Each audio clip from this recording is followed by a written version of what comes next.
2025년 인도네시아 전역을 뒤흔든 시위는 단순한 거리의 소란이 아니었다. 그것은 수십 년간 누적된 불만과 좌절, 그리고 정치 지도층에 대한 뿌리 깊은 불신이 폭발한 결과였다. 국민은 오랫동안 부패와 불평등에 시달렸고 그 분노가 마침내 거리로 쏟아져 나온 것이다. 직접적인 계기는 국회의원들의 고액수당 인상이었다. 자카르타의 평균 임금의 10배에 달하는 월 5천만 루피아의 주거수당이 공개되자 서민층의 분노는 폭발했다. 특히 경제위기 속에서 생계를 이어가는 시민들에게 이는 모욕이나 다름없었다. 우리는 하루 세 끼도 버겁다는 외침이 전국으로 번졌고 그 소리는 정치의 심장부를 향해 울려 퍼졌다. 시위는 순식간에 전국으로 확산되었다. 자카르타, 수라바야, 반둥 등 주요 도시에서 국회의사당과 경찰서, 정치인들의 자택이 불길에 휩싸였다. 경찰의 강경 진압으로 오토바이 택시기사 앞한 쿠르니아이가 사망하면서 상황은 통제불능으로 치달았다. 그의 죽음은 상징이었다. 권력은 국민을 짓밟았다는 구호가 SNS를 타고 번졌고 정치인들의 무감각한 발언이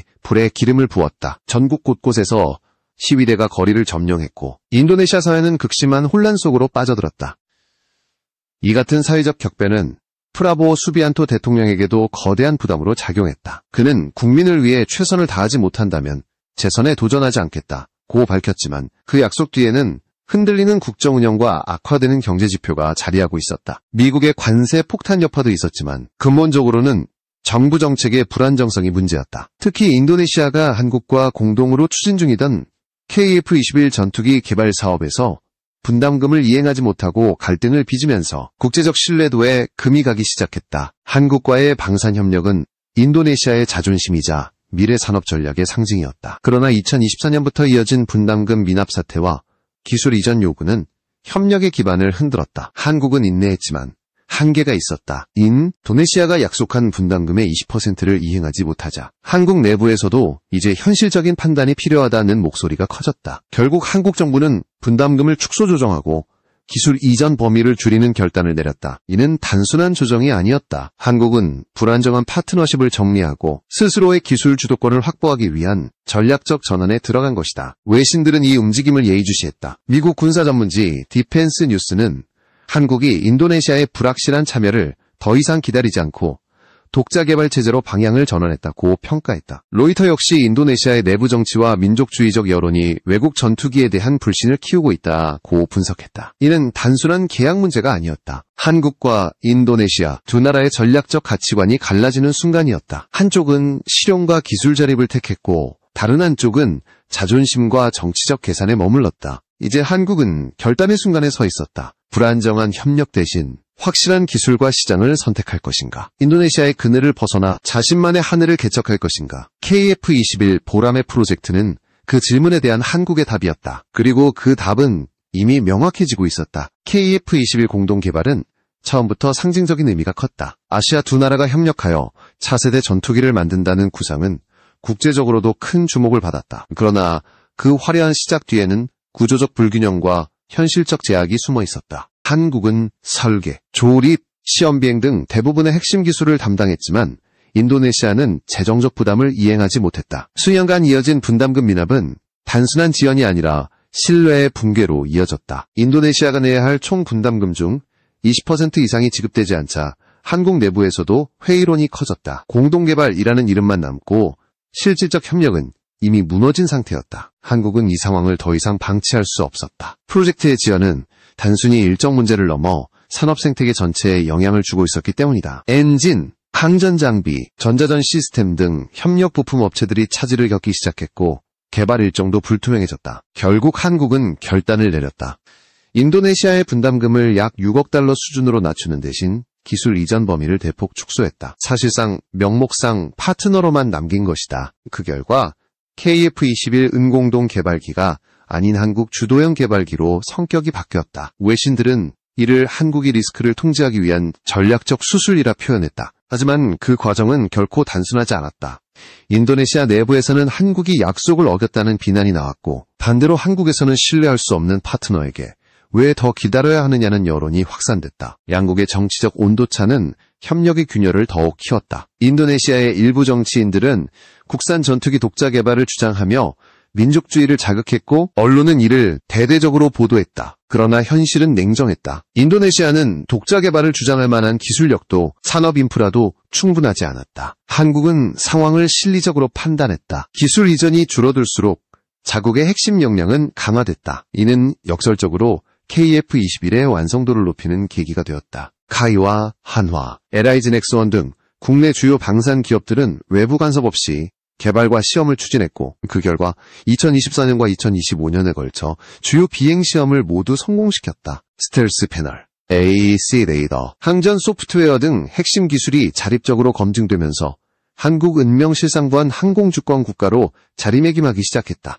이제 인도네시아는 명목상의 파트너로 남았지만 실질적인 영향력은 거의 사라졌다. 한국 정부는 더 이상 인도네시아의 정치 변수를 감안하지 않았다. 오히려 분담금 축소와 기술 독점화는 KF-21 사업의 리스크를 줄이는 결과로 이어졌다. 인도네시아가 사업에 참여하지 않아도 한국은 독자적으로 양산체계를 구축할 수 있었고 오히려 더 안정적인 일정을 확보했다. 전문가들은 이를 공동 개발의 탈피라고 불렀다. 그때부터 한국의 방산 외교는 완전히 다른 방향으로 전개되었다. 더 이상 불확실한 파트너에게 의존하지 않고 기술 신뢰도가 높은 국가들과의 연합을 추진하기 시작한 것이다. KF-21은 단순한 전투기가 아니라 한국 방산의 새로운 상징으로 떠올랐다. 한국이 기술로 말한다는 문장이 언론에 오르내렸고 방산업계는 이 기회를 글로벌 진출의 전환점으로 삼았다. 이 흐름을 결정적으로 바꾼 계기가 있었다. 바로 유럽이었다. 폴란드, 체코, 슬로바키아 등 구동유럽 국가들이 한국의 방산 모델에 강한 관심을 보이기 시작했다. 그들은 냉전 시절부터 러시아제 무기에 의존해왔으나 우크라이나 전쟁 이후 패러다임을 전환할 필요성을 절감했다. 한국은 그 틈을 정확히 읽었다. KF-21은 단순한 전투기가 아니라 새로운 안보 패키지의 핵심으로 자리 잡았다. 이 시점에서 한국의 전략은 명확해졌다. 불안정한 동남아 파트너십에서 벗어나 유럽과 중동을 잇는 새로운 협력 구조를 구축한다는 것. 인도네시아의 공백은 위기가 아니라 기회였다. 이제 한국은 스스로의 길을 선택했고 세계는 그 결정을 주목하기 시작했다. 한국이 인도네시아와의 불안정한 협력을 정리한 뒤 가장 먼저 주목한 곳은 유럽이었다. 단순히 시장을 넓히는 차원이 아니라 장기적 기술 협력과 산업 생태계 확장을 염두에 둔 전략적 이동이었다. 그 중심에 폴란드가 있었다. 폴란드는 이미 FAO 공제F 계약을 통해 한국산 전투기의 성능과 유지 효율성을 직접 경험한 국가였다. 2022년 이후 폴란드 공군은 FA-50을 운용하며 높은 출격률과 안정적인 부품 공급을 확인했고 이를 계기로 KF-21에 대한 관심이 폭발적으로 높아졌다. 폴란드 정부는 처음부터 단순한 구매에 그치지 않았다. 그들이 원한 것은 산업협력과 기술 이전이었다. 단순한 무기 도입이 아니라 산업동맹이 되어야 한다.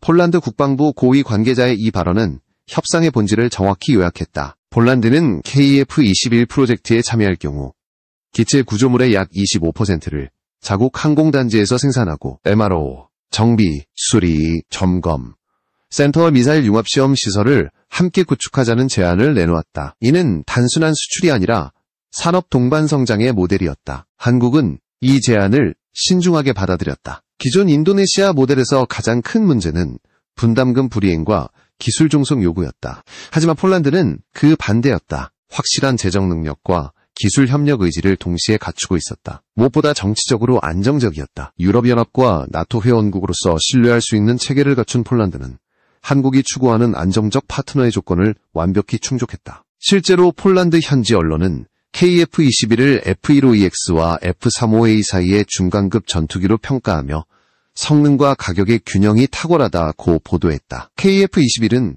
스텔스 기능을 갖추면서도 유지 비용이 낮고 기동성과 정비 효율성이 뛰어나다. 폴란드의 안보 환경, 러시아와 직접 맞닿은 동부전선을 고려하면 빠른 대응 능력과 운용 효율은 무엇보다 중요했다. F-35A가 제공하는 완전 스텔스 성능은 매력적이지만 가격이 너무 높고 정비 절차가 복잡했다. 반면 KF-21은 개방형 생태계와 높은 접근성을 무기로 폴란드의 선택지에 급부상했다. 한국과 폴란드의 협상은 빠르게 진전됐다. 2029년 이전에 폴란드 내 MRO 센터를 개소하는 계획이 구체화되었고 레이더 및 항전 소프트웨어 공동 업데이트 권한까지 포함하는 산업협력 초안이 논의되었다. 폴란드 IT 기업들이 AESA 레이더 소프트웨어 모듈 업그레이드에 참여하는 방안도 포함되면서 사실상 폴란드가 KF-21의 유럽 허브로 자리 잡는 구도가 만들어졌다. 이 같은 협력은 한국에게도 전략적 의미가 컸다. KF-21의 수명주기 관리 비용 중 약 40%가 폴란드 국내 산업으로 환류되며 한국은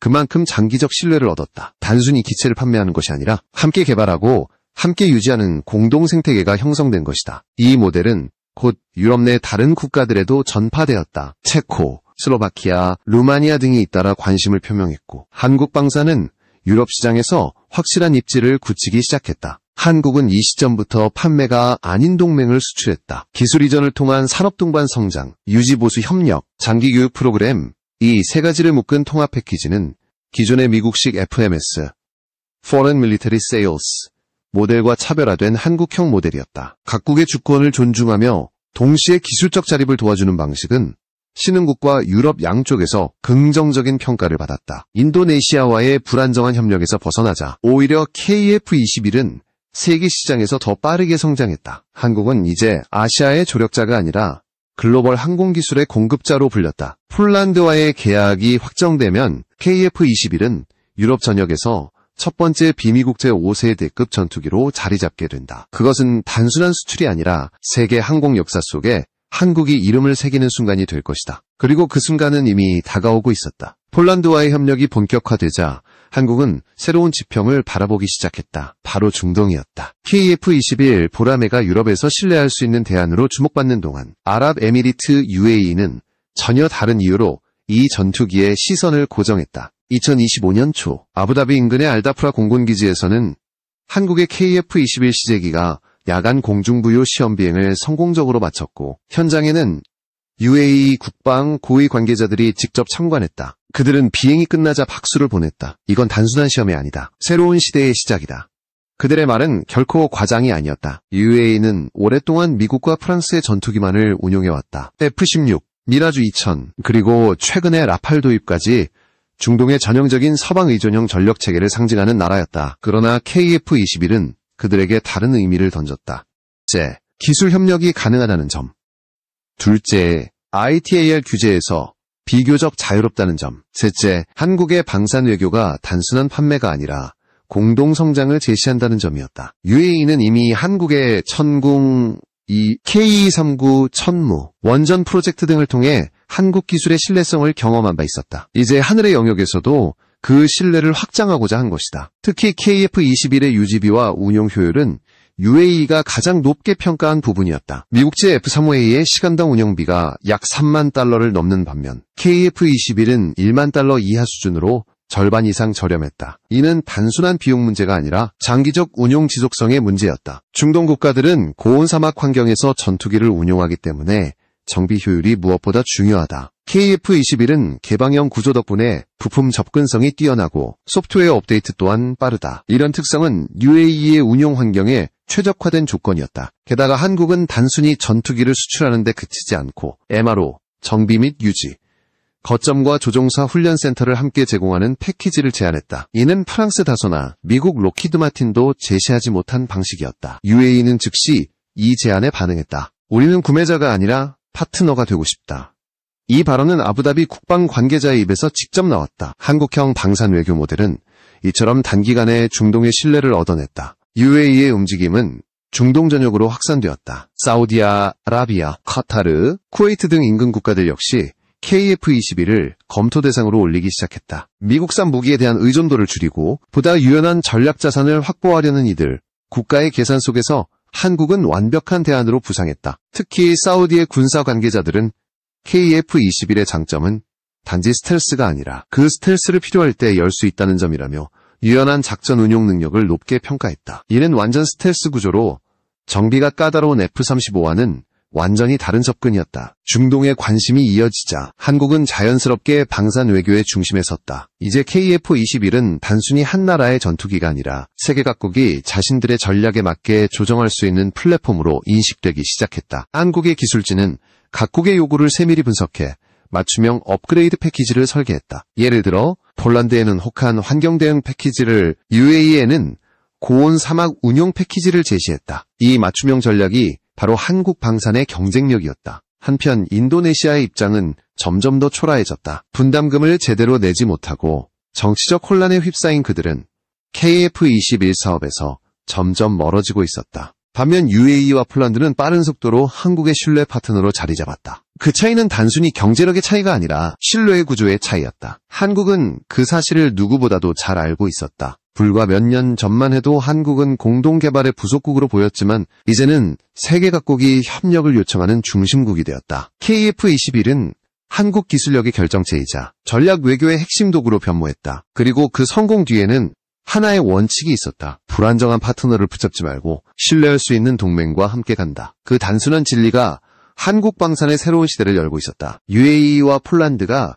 KF-21의 새로운 축으로 부상하자 한국은 전례 없는 자신감을 얻었다. 인도네시아와의 불안정한 협력이 남긴 상처를 치유한 것은 신뢰를 기반으로 한 새로운 동맹 구조였다. 그리고 그 구조는 단순한 계약 관계가 아니라 공동 생존 전략으로 발전하고 있었다. KF-21의 기술적 완성도는 이미 입증되었다. 이제 남은 것은 얼마나 많은 국가가 그 플랫폼에 참여하느냐였다. 한국의 국방부와 카이는 이 시점부터 방산 외교의 패러다임을 완전히 바꿨다. 단순한 수출 설명회가 아니라 각국 정부와 산업계가 함께 참여하는 방산 컨소시엄 회의를 열었다. 폴란드, UAE, 체코, 슬로바키아 등 유럽과 중동의 대표단이 서울에 집결했고 회의장에는 KF-21 글로벌 파트너십이라는 문구가 걸렸다. 그 자리에서 한국은 명확히 선언했다. 우리는 단순한 판매자가 아니다. 당신들의 방위 산업을 함께 성장시킬 동반자다. 그 말은 곧 현실이 되었다. 한국은 폴란드의 MRO 센터를, UAE에는 전자전 장비 연구소를 설립하는 계획을 발표했다. 동시에 체코와 슬로바키아에는 소프트웨어 협력 라인을 구축해 유럽 내 KF-21 기술 생태계를 완성했다. 이러한 협력 모델은 미국과 프랑스조차 시도하지 못한 새로운 접근이었다. 그동안 서방 무기 수출은 철저히 종속 구조에 기반했지만 한국은 기술 공유를 통해 공생 구조를 제시했다. 이는 개발도상국뿐 아니라 선진국에게도 매력적인 제안이었다. 중동에서의 반응은 더욱 뜨거웠다. UAE를 시작으로 사우디아라비아가 관심을 표명하자 카타르와 쿠웨이트도 연이어 한국 대표단과 협의에 들어갔다. 특히 사우디는 KF-21의 장거리 공대지 미사일 탑재 능력과 맞춤형 전자전 시스템에 강한 흥미를 보였다. 그들은 한국형 패키지를 통해 중동 지역 내 방공망 제압 체계를 새로 설계할 가능성을 검토 중이었다. KF-21은 단순한 전투기가 아니라 전략적 플랫폼이다. 사우디 국방 분석가의 이 한마디는 한국이 어떤 위치에 서 있는지를 상징적으로 보여준다. 한편 인도네시아 내부에서도 미묘한 변화가 일어났다. 정부의 방산자리 프로젝트가 실패로 돌아가자 여론은 다시 한국을 향하기 시작했다. 라팔의 운영비가 감당할 수 없는 수준으로 치솟고 러시아제 수호의 전투기들은 부품 공급망 붕괴로 사실상 주기장이 방치되었다. F-16 업그레이드도 지연되면서 실질적인 전력 가동률이 40% 이하로 떨어졌다. 결국 인도네시아는 KF-21로 다시 눈을 돌릴 수밖에 없었다. 하지만 이번에는 상황이 완전히 달랐다. 한국은 더 이상 인도네시아의 요구를 받아들이지 않았다. 기술 이전이나 분담금 완화를 논의할 자리가 없었다. 인도네시아가 재참여를 원한다면 한국의 조건을 따라야 했다. 분담금은 현금 기준으로 납부해야 하며 핵심 기술은 일절 이전하지 않는다는 원칙이 명문화되었다. 과거의 관계는 끝났고 새로운 질서가 자리 잡았다. 한국의 입장은 단호했다. 우리는 과거로 돌아가지 않는다.